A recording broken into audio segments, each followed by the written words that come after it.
Hello everyone, welcome back to the channel. If you watched the previous video, you'll see that I had a cool top 4 run with Turbo Muxus. And the next Legacy tournament I signed up to, I decided to register another red deck, not the same, another red deck to try and find out the different nuances. So I saw a version of this deck which basically had like Lotus Petals on top of the normal mana base. But I was really interested in how you could kind of combine the Name Sticker Goblin, Battlecry Goblin with, more normal red prison cards like Fable, Blood Moon, and then a bit more creatures. So the decks are very similar, but they have their differences. So the reason why I want to try out Fable and basically more 3-drops instead of Matron and Moxus. That's the games where, let's say I have the mulligan, I'm kind of low on resources, or I get wastelanded, and Moxus is stranded in my hand, right? So I'm trading some upside for more consistency, hopefully. That's the theory about this deck. Also, a card like Legion Warboss is just like solid 4-man's Rabble Master. It will get the job done. Some tokens you can fling, some tokens you can power, stuff like that. And Blood Moon is very hit or miss in the current metagame, in my opinion, but I wanted to give it a whirl this tournament. A couple Blood Moons in the main deck. Not going all in on it. I mean, you could go like 4 Blood Moons here in the Legion Warboss slot, but yeah, as I said, I wanted to be more like consistent and not hit or miss. Sideboard addresses Graveyard. I didn't go for the Leyline package this time. I actually figured that you have more like agency into the mid game. You can like activate your ring and then draw a Paramacabre later, or Hearse is better against Delver, like less. I guess it's just less hit or miss, because if I begin with Leyline in play, it's better than Hearse. If I draw Hearse, Hearse is better. Like, who knows what's better, right? It's tough when we can only play so many games to actually get data. What I also liked about the list I found was it played Meltdown in the sideboard, which is a good way to address the kind of uprising in the blue synthesizer decks. I also featured that on the channel. I suggest you check that out. I had some absurd draws, really put some opponents to bed. But yeah, who knows? This card is probably cuttable in the future. I would say this is like a metagame slot. Let's say I actually had to worry about like ritual combo, etc., to an extent where it's just irresponsible to sign up without hate. Then the meltdowns will be in the chopping block, or something like Mindbreak Trap, Trinisphere, whatever. I play 3 copies of Pyrokinesis and 2 Dead Gone as removal spells. This is my kind of in the mirror, I go minus Chalice of the Void, minus Blood Moons. I add those, and then like 1 copy of whatever. On the play, you can even just keep 1 Chalice to try and spike the Chalice for 0. And then a couple of Magus here. I want to switch up the Moons and the Magus, because I have some theory that sometimes your Magus will get bolted, but sometimes your Blood Moon will get vigored. So I want to switch it up, see if I get paid off for doing so. Yeah, let's not drag the deck tech on for longer. Let's get into some games. This turned out to be a 79-player tournament, so 7 rounds coming up, and yeah, I'm hopeful. Okay, here we go. This is round 1. This is game 2. I'm currently up a game, I believe. I play against Red-White Painter, and I have all my removal spells, and I don't care about moons or chalices. It was kind of tough to sideboard against this matchup, to be honest, but yeah, I prioritized Pyrokinesis and Dead Gone over the hit-or-miss lock pieces. I'm currently up a game here. Okay, turn 1 Painter is kind of not the end of the world because I have Pyrokinesis. Now I'm hoping my opponent goes Goblin Welder. Okay, my opponent actually goes Grindstone here, so I guess I just have to, give my opponent the 2-for-1. But since they cracked the pedal, it's acceptable. Also, my opponent named Blue here, which makes it more scary because we know they have Pyros and Red Elemental Blast, but we don't really know their sideboard plan against non-blue. But I guess now we do. Then I can play my tap land and then kind of start playing some 3-drops next turn. Oh, this is interesting. This deck probably plays 1 copy of Ensnaring Bridge because of the Goblin Engineer. But here they natural druid and they have Saga going, so this game will get complicated. I obviously have a couple of meltdowns in my deck as well. So I go Fable because it's digging for meltdown and I need meltdown to win. My opponent did not play bridge. Maybe I get Rebel Master going. I draw meltdown right away, but I need 4 mana, and I kind of want to swoop my opponent's Saga tokens and Grindstone, whatever they find. They found a Mox. Okay. So that tells me maybe they need white mana. So what I can do here, my opponent has exactly 2 cards in hand, which is very convenient. I can suicide attack a token, get a treasure, and then I have 4 mana to go meltdown X equals 3. And then I kind of rebuild from there, right? My opponent has nothing, and I have a couple of 2/2s, so should be decent. Here's the meltdown for 3, killing 5 of my opponent's permanents and my own Chrome Box. My opponent's floating white, and here comes Enlightened Tutor. They end up going for Phyrexian Dragon Engine, which is a card that doesn't do all that much if we're in a draw-go situation, except the opponent gets to be in a draw-go situation instead of losing. 2/2 double strike makes it somewhat tricky to attack into, but my opponent's use of Ancient Tomb could come back to bite them here. So I now have an active Reflection of Kiki-Jiki and another one, so I decide to pass the turn and go end step, hopefully try and make 3 copies, because once you have 2 Reflections, you can do Splinter Twin-ish things, right? So 2 lands and a Spirit Guide is 3 activations. Opponent has 1 card in hand, and I got rid of Painter early, I got rid of Grindstone in the mid-game, so my opponent needs 2 pieces to beat me. Good place to be for me, for sure. Here's Painter. Worth noting is my opponent took 2 damage, so my opponent is representing a blast here, in my opinion, but I can't do anything about that. I'll try my best on the end step. I get bolted, so that was the red spell the opponent was ready to take 2 damage for. I draw Mana Source here, which makes it the choice somewhat easy.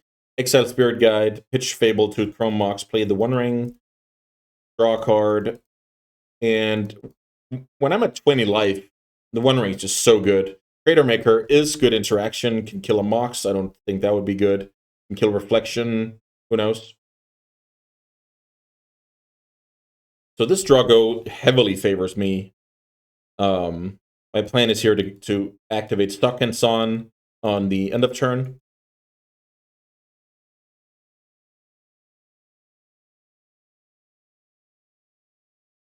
To get 2 1/1s. Those 2 1/1s can, you know, maybe do some good stuff. So I draw Rabble Master. So I am actually not convinced. Yeah. This is good. I decide to play this, like, I don't want to lose to Grindstone off the top, so I kill Painter Servant. This is a great play because I have a One Ring. I'm drawing 4 cards next turn. Like, chances are I'll just draw the nuts, right? And bury my opponent. Hardcast Spirit Guide, I'm not scared of. And go Fable. I think playing out that Rebel Master was a mistake. Not sure.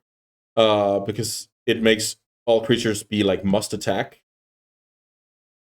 So I only get in. I think I was supposed to second main phase that Rebel Master.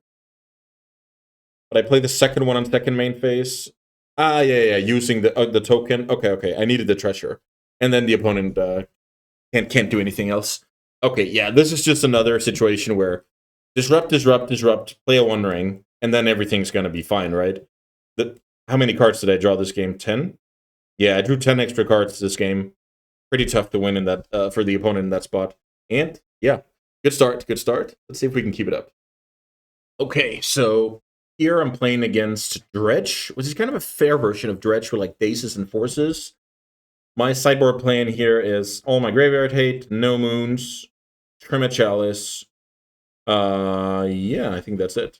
I keep all the One Rings because I can get into this Time Walk situation where I have 10 creatures, my opponent have 10 creatures, maybe that's an exaggeration, maybe 5 creatures on each side of the table, and then that Time Walk is like what enables me to find more rings, and inevitably the Bombardier, which can win the game without, getting in for damage. So I'm looking at this hand. And I'm thinking to myself, should I mulligan for Graveyard Hate? The problem with mulliganing for Graveyard Hate is there's no, you don't know you're going to hit it, so maybe you're just putting yourself at a disadvantage. So I decided to look at the potential of this hand. I can go Cavern, pitch double Guide, turn 1 Rabble Master, turn 2 Bombardier, uncounterable, which is something that makes Daze and Force Will terrible in my opponent's hand and puts on a lot of pressure.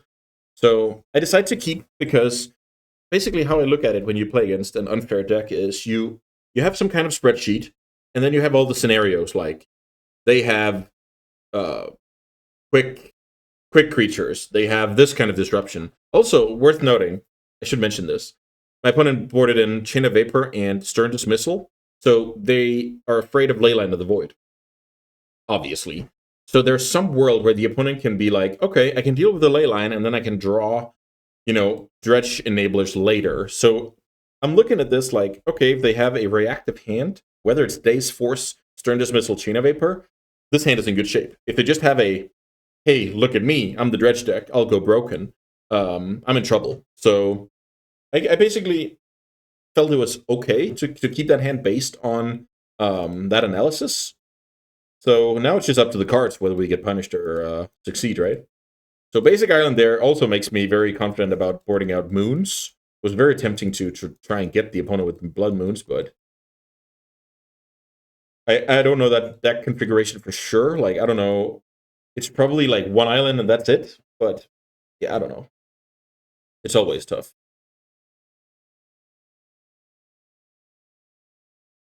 So let's see what we can draw here.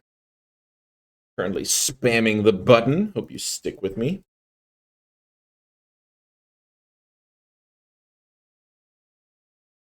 So I draw Seated Traders. That doesn't do a whole lot. I pitch double Spirit Guide to play turn 1 Rabble Master. Rabble Master gets in there.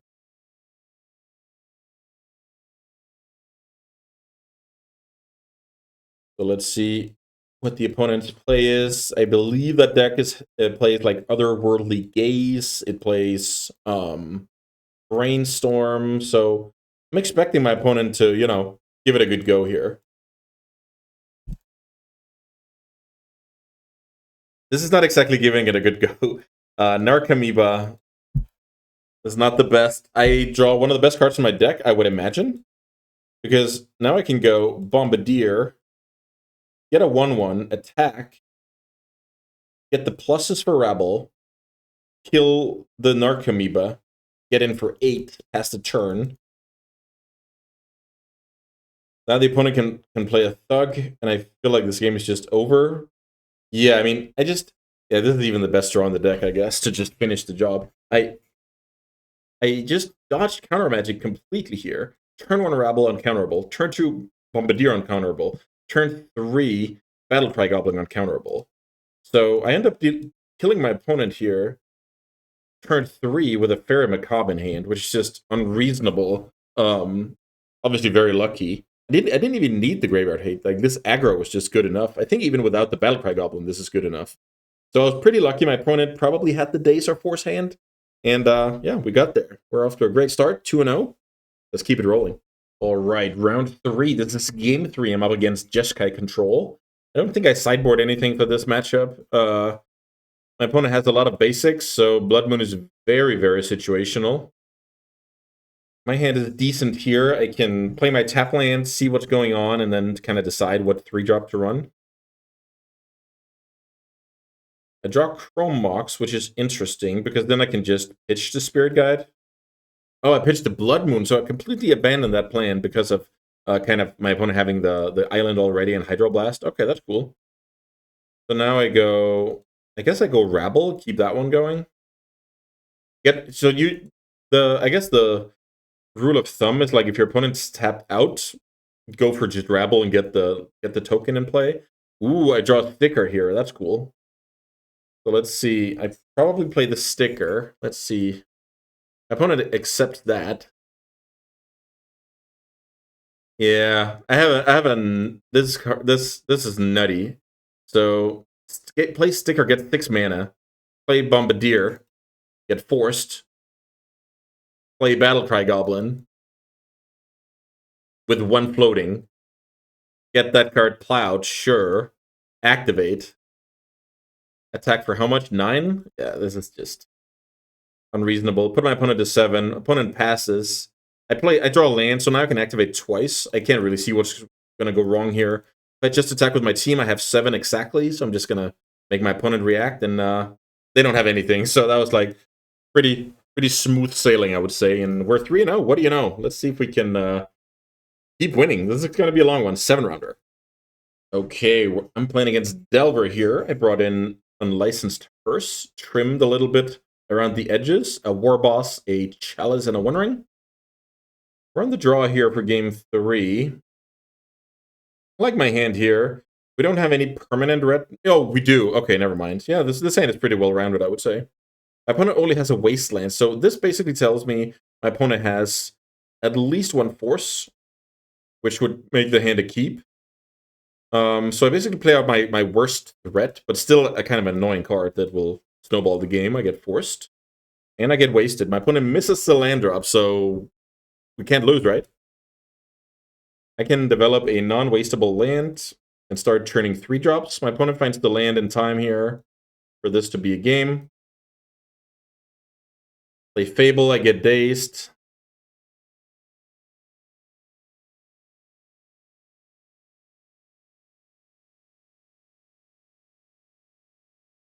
So interestingly enough, I broke my own rule of thumb last turn. I played Fable when my opponent was tapped out. Got dazed, and then I kind of get punished, if I remember correctly. Play Rabble, get bolted. If it was the other way around, I would have had a Fable of the Mirror Breaker. I mean, yeah, the enchantment in play. So this doesn't look good. My opponent with no threats, though.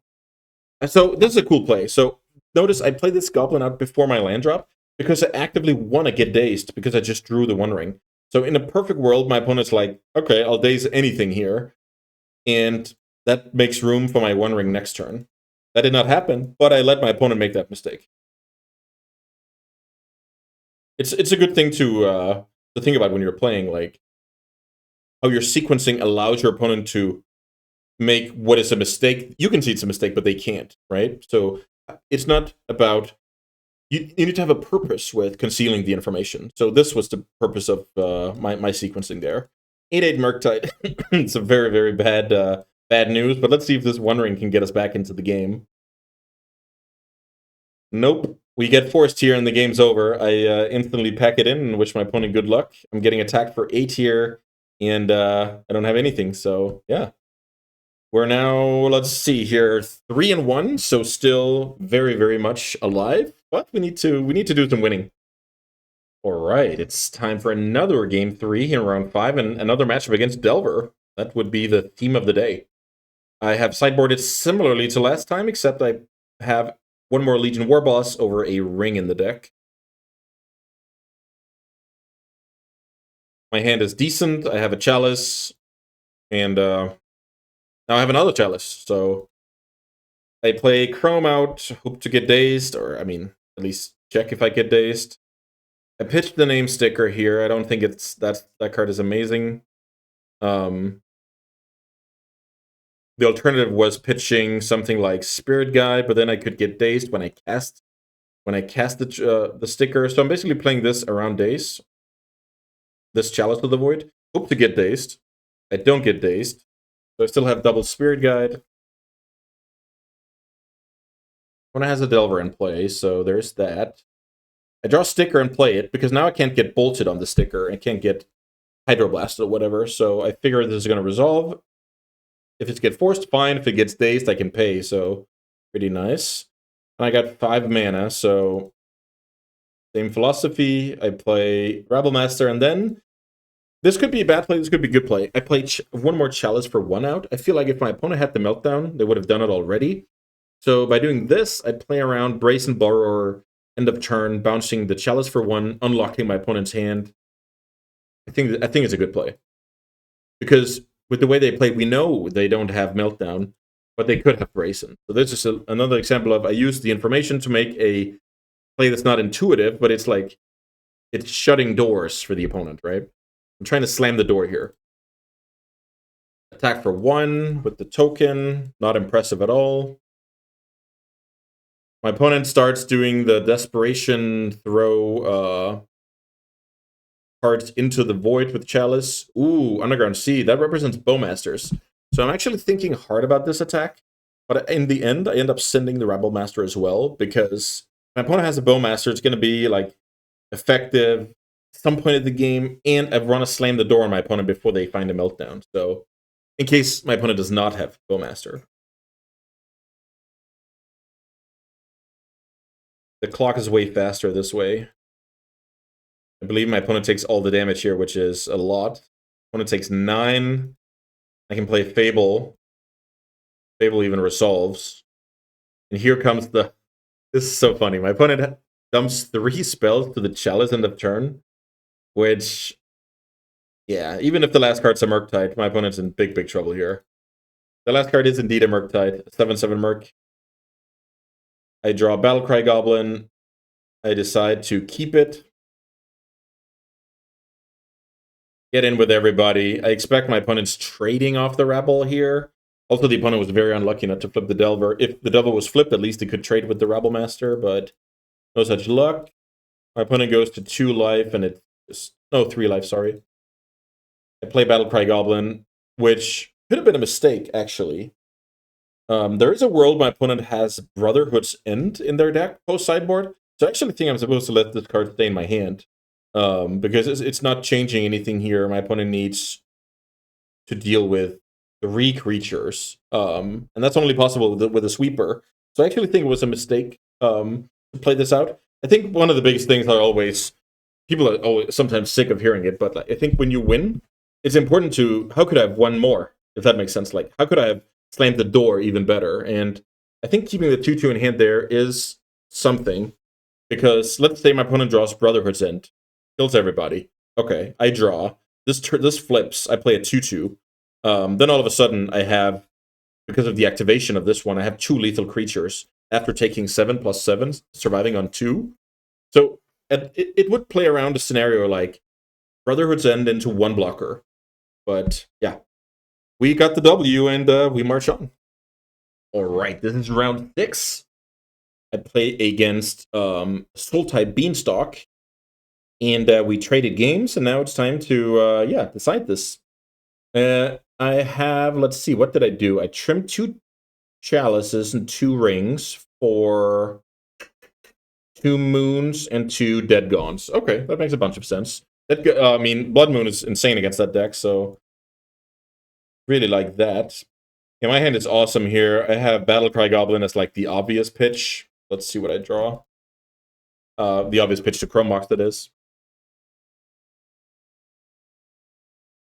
I have Blood Moon, which is a must counter. I have Ring, which could be a must counter. So let's see.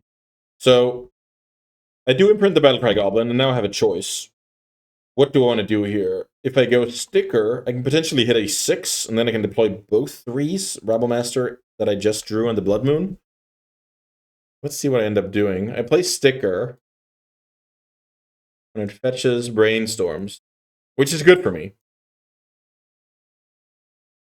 I hit 4 mana, so what do I do here? I should probably play the Blood Moon. I play the Rabble Master. I remember now. I play the Rabble Master out because the opponent, the pause was just so suspicious, and I expect to get forced. So what do I want to get forced? I want to get the Rabble Master forced. And if it resolves, it's also good, because then my opponent needs to deal with it. Like a must deal with card. That is still my next best thing, so that's my logic. I get Wastelanded here, which is, I don't mind, like when I have the pressure. My opponent has to Dismember, which is life loss. It still kills the Rabble Master, so kind of annoying. I draw Magus, so which one do I play? Blood Moon or Magus? For me, the answer is quite simple. I did not get forced on the Rabble Master or Namesticker Goblin. To be fair, my opponent could have had the Dismember, and that's why. But I'm saying, I don't think you have the Force of Will. I think you have Force of Negation. So I'm going to play the creature out. Magus of the Moon resolves. I guess we'll never know unless the opponent comments on this video. But the point is, I'm trying to I'm trying to interpret my opponent's story, right? And I didn't get Force of Will when my opponent had the chance, so maybe it's Force of Negation. It's a reasonable story, right? My opponent has Lauren Reveal for Basic Island, which is annoying, but that Basic Island is used to brainstorm, so at least I get a hit in here of 5. I draw bricks, so I'm kind of all in on my opponent, not stabilizing. Opponent fetches once more, goes for one more brainstorm. That means no Hydroblast this turn either. Here's a cage, which is funny because my opponent did their research on my previous finish, which was with the Muxus deck. So yeah, no Muxus in here, buddy. I draw a land, and now I have a choice. So what do you do in this spot? I know my opponent can only win this game if this Magus gets Hydroblasted. So my line here is to play another Moon, even though it doesn't attack, but it's a must deal with. I'm forcing my opponent to have the Force. Force of Negation, that is, because I have 5 damage, so Force of Will is just off the table now. Let's see if they have the Force of Negation. No Force of Negation, so my suspicious about the Magus wasn't, like, it was a good play, but it didn't come to fruition, so to speak. But now with 2 Moons in play, the opponent's just done. They reveal that they actually had the first Hydro, which would have given my opponent a chance. Let's say I play the Fable. I guess they need a pretty good hand to get there. Like, I don't know, like 1 more land, then a Bowmaster, and some kind of removal. Yeah, it was going to be tough for the opponent, but Blood Moon slammed the door from 99.9 to 100%. And yeah, that's going to do it. That puts me at, let me check. That puts me at 5-1, which, depending on my tiebreakers, could mean that I need to win the last round, or that I'm just playing for funsies. But yeah, let's run it. Okay, we're currently in round 7. I'm 5-1. I'm playing against Lance, and I'm up a game. With the current tiebreaker situation, I'm locked into top 8 no matter what. But yeah, let's get some good practice, and let's see if we can knock out what can be a tough matchup. I have sideboarded out my Chalices and a War Boss for some bounce for Merit Lage and some more Blood Moons. Let's do it. I mulligan the first hand, doesn't do anything. I keep this hand, which is not the best. When I go to turn 1 Exploration and Wasteland. So actually, after debating this for a while, I kill my opponent's Mox Diamond. I mean, they play Plows, now that they don't have any more white mana. Maybe I'm like putting my opponent in a bad situation here. They also showed Sphere game 1, so Sphere is a bit more iffy for the opponent. So I decided to melt down a Mox Diamond. It's like obviously good value 2 for 1, but if the opponent goes like Ursa Saga, then not the best. Opponent goes for a similar situation. So right now, I'm pretty sure my opponent's last card in hand is a Swords to Plowshares, because the context is I can go Soul Land, Sticker Goblin, Muxus, win the game. So what would get your opponent to discard a Thespian stage to a Mox Diamond in this spot? And I think that answer is my deck being very powerful and their last card being a Swords to Plowshares. Basically, we find out now. I just play the Bombardier, and yeah, it was a plow. The Wasteland here is a bit early for the opponent, but I'm very happy with that. It makes my Ancient Tomb into a decent draw. Now things become iffy because Expedition Map can go get Ursa Saga, and that easily beats my my Simian Spirit Guide beatdown, but you gotta do it. The opponent goes for Wasteland here, which is actually interesting, because Wastelanding me here is, from my opponent's point of view, a play that allows, them to draw into the game to get time. Your hope that this Wasteland represents multiple time walks. That's why you do it, right? So what the opponent should have done here was think a bit about, if I play this out, what's the rest of my hand? If I have a Muxus in hand, I don't play this. Then I need this to get closer to casting a Muxus. Also, I'm not playing Muxus, but I'm talking about from the opponent's point of view. So I think they could have deduced that I have, since I'm playing out Spirit Guide, I have more mana sources in hand. That's basically what I'm saying. And thus, the Wasteland play is less good. So yeah, I'm really on the bad beats plane here, but the opponent did not get the Saga that would kill me, so yeah, Reclaimer is also very annoying. I draw Fable, which is like one of the best draws in the deck. Once you have a scrappy game, I draw another Fable that I actually mill away here, funnily enough, because the clock is kind of ticking on the 2020. So let's see. I play Rabblemaster, attack with the team, opponent blocks, takes 5. Now the opponent can search up 50% of the combo. Here's Wasteland Boseiju. I draw a brick, and my opponent can produce a Merit Lage next turn. I don't have any other choice but to attack with everybody. I believe I get in for 6 here, put my opponent to 7.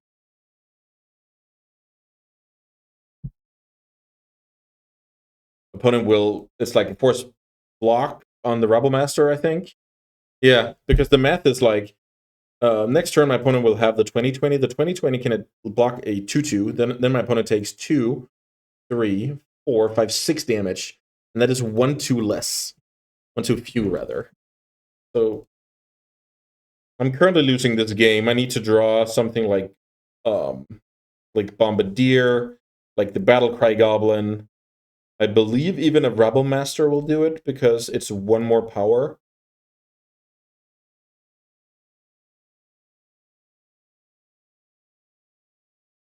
So let's see, what can we draw?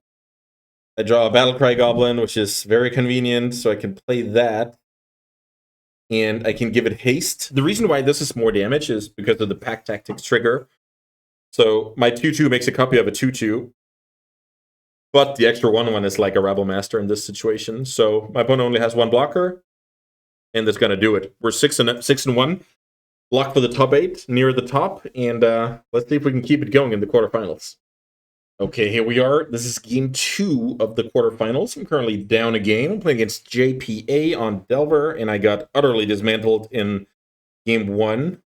I sideboard out my moons, I trim some artifacts, and I bring in hearses alongside the Deadgons. Deadgons were good for early Delver or Channeler, good for later Murktide, so yeah, great card. Turn 1 challenge resolved, and all of a sudden I'm loving life here. So right now I'm thinking to myself, what a shame that I have to play this Chrome Mox, because, look, I can also go smashing and play the Fable, but then I can get dazed. So in order to play around daze, I might as well go for this play. But it is really a shame because of Meltdown. So I get force negated here. Worst possible outcome if my opponent has the Meltdown here. JPA, that's the moment he knew he was winning this tournament today with the negation and the Meltdown 1-2 punch. Really, really brutal here. I decide to play out another Mox, imprint the smashing, for the reason that if my opponent goes, let's say, fetch land, or whatever land, play Murktide, I can end of turn, bounce it, and draw 3-drop to like keep going. And I think I need to squeeze everything out of my juice here, or my fruit rather. So another situation here. My opponent did not play Murktide. My opponent played Channeler.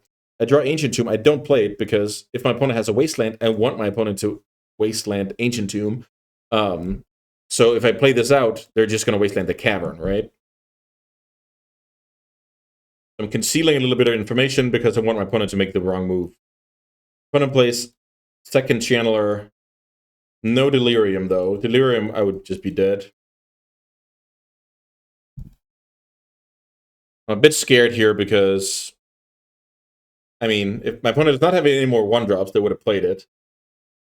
My opponent, yeah, I just think my opponent has a ton of interaction. First is a good draw here.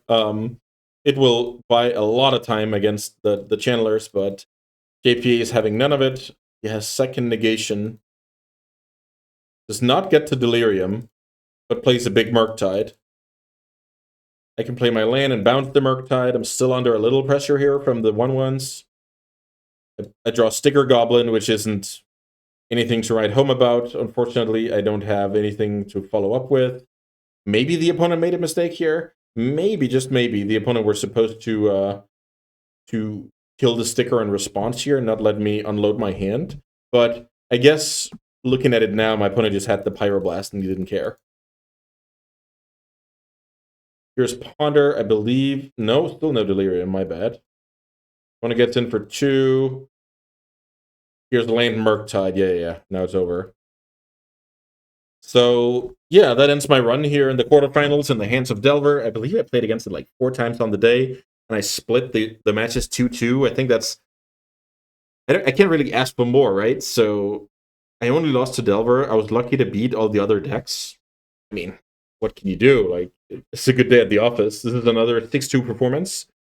You can never expect to win 75% of your legacy matchups against great players, with great decks. So obviously, very happy with this finish.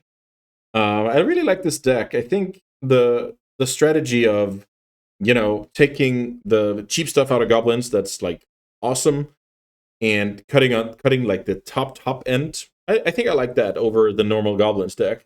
You can't go as crazy, but you're more sustainable against, Wastelands, Dazes, and stuff like that. I really enjoyed this run as well. I hope you did also. And as always, thanks for watching, and I hope to see you back here for more sweet magic. I always hope that this is not my last top 8, but you never know. All right, take care, guys.